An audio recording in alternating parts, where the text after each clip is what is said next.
वाहिगुरु जी का खालसा वाहिगुरु फतेह। संगत जी हींअर ॾियारा हलनि पिया। 1 जून खां 16 जून ताईं धन धन गुरु अर्जन देव महाराज 5वीं पातशाही गुरु नानक देव जी गादी नशीन जिन तथिया ॾिना विया तती तई ते विराए वियो। असां इंसान उन यादि में श्रद्धांजलि भेंट करे सघंदा आहियो। शबील बिरयानी जे लड़ीवार सां इकबाल फ्लो में सेकंड में हलाई, शरबत भी हलियो पे, थधो पाणी गॾोगॾु लंगर प्रसाद भी हलियो पे। हीअं यासीन जा ॾींहं हलनि पिया। इमाम बारगाह मोहरम शरीफ़ जेके 9 ॾींहं 11 ॾींहं मल्हाईंदा रहंदा आहियूं हर साल इकबाल फ्लो मिल में। हिते शबील भी हलियो आहे, शरबत भी, थधो पाणी, लंगर प्रसाद।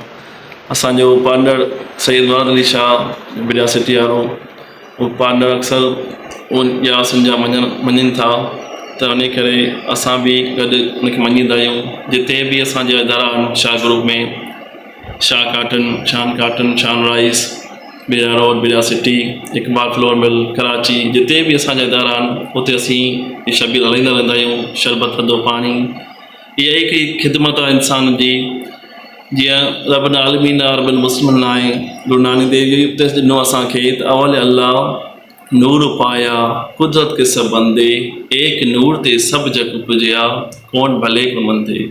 तो सभु हिकु इंसान जी ज़ात आहे। पाण खे इंसान जी ख़िदमत करणु खपे।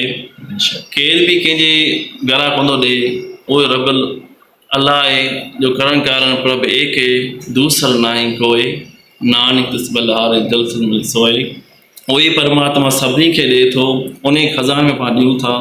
केर ई न चए त पंहिंजे खज़ाने में ॾियां थो, उहो ई पंहिंजो खज़ाने मां ॾिए थो, उहो ई मत बख़्शे थो इंसान खे, उहो ई कराए थो, उहो ई करण वारो आहे। असां खालसा फाउंडेशन जी शेवा हले पई। हिकिड़ो पंहिंजो खालसा फाउंडेशन ठाहियो, जंहिंमें असां परिवार सभु गॾिजी करे पाठशाला हलाईंदा आहियूं। हरिओम पाठशाला, जिते असांजूं 28 पाठशाला हलनि पियूं। उते सम्झो सेक्टरनि में हले पई नवाबशाह, सांगर, झोल, न्यू आबाद, सराड़ी, उमरकोट, जिते किथे पाठशाला हलनि पिया। नंढा मासूम ॿारनि खे पढ़ाए पियो वञे। उते सम्झ हिकु तालीम जो उनखे ॾिनो पियो वञे ऐं असांजे हिंदू धर्म जे बारे में ॼाण बि ॾिनी वञे। उते बि असांजे लड़ीवार शबील हले पियो, लंगर प्रसाद हले पियो। असां इहा ई कोशिशि आहे, जिते बि असांजा इदारा आहिनि, जिते बि असांजा ॿार नंढा पढ़नि पिया, उन सभिनी खे असीं इहा शबील हलायूं, लंगर प्रसाद जी शेवा कंदा रहूं। असां सचे साईं सतराम जा बि पुॼारी आहियूं, उनखे मञींदा आहियूं। हज़ीर साईं साधराम हीअं चोलो मटाया, उन जॻह ते साईं रोहितलाल, साईं राजा साईं ऐं साईं रोज उहे शेवा कनि पिया। साईं जो त इहा अरदास आहे परमात्मा त साईं पंहिंजी चरण में जॻह ॾिनी साईं साधराम खे। तमामु सुठी मूर्त सूरत हुआ। असांजे मिल ते सदाईं ईंदा रहंदा, हर साल में शाह ग्रुप में दर्शन कराईंदा हुआ। सदाईं जी दुआऊं असां सां गॾु हुयूं, अञा बि गॾु आहिनि।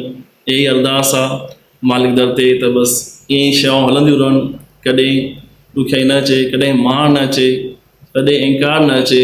बसि मालिक दर ते इहा अरदास आहे, तव्हां संगत जी साथ रहंदो, आसीस रहंदी त शेवा कंदा रहो।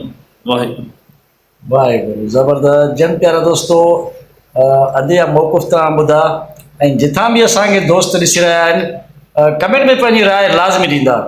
सचो सतराम। सचो सतराम।